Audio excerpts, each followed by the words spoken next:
Now, the message that was brought to the Lord Jesus by these that were the ones patrolling the earth, that there was peace in the earth. Now, we suggested that of 5,000 years of recorded history, that there's been a little over 200 years that there's been peace in the earth. That is, total peace in the earth. But this was one of those periods. Well, you would say, well, now that's wonderful. That is great. That peace has at last come to the earth. But what kind of peace was it? Well, it's a kind of peace that's not going to last very long. And why? Well, verse 12. Then the angel of the Lord answered and said, O Lord of hosts, how long wilt thou not have mercy on Jerusalem and on the cities of Judah, against which thou hast had indignation these 70 years? That is, for 70 years now, Jerusalem has been in rubble and ruin and in debris and in ashes. And now they have come back after the 70 years captivity, and they're beginning to rebuild. And the cry here is, how long will it be before God is going to bring a real blessing? How long will it be? Well, God makes it clear here that He's displeased with the nations who are at peace and who ignore Jerusalem's plight. You see, He makes it clear here, and we'll note this now as I begin to read. God is jealous for Jerusalem, and the nations of the world are indifferent to her. God had returned to Jerusalem with mercies, and the nations have a responsibility also. But they were at peace. But they're not going to be at peace long. And may I make this statement here.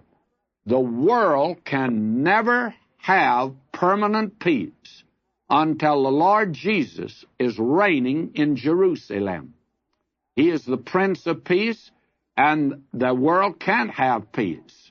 And the peace that He offers today is peace with God, because of sins forgiven, peace with your neighbor, and if you are right with God, you can have peace even among nations today.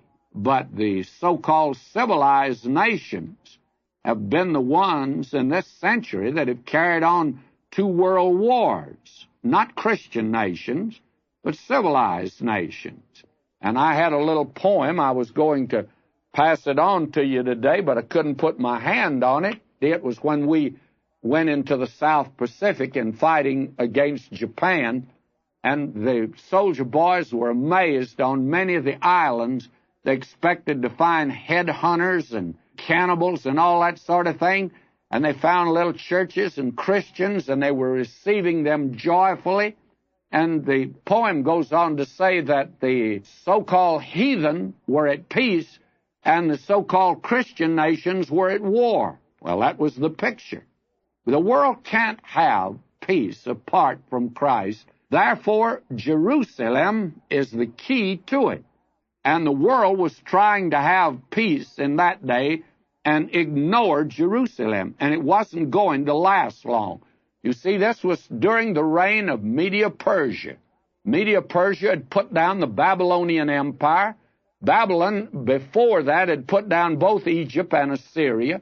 So the Medo-Persian Empire was reigning now all the way from the Indus, all the way into the Mediterranean, and all the way from the snow of the mountains around the Black Sea and the Caspian Sea, all the way down to the burning sands of the Sahara Desert.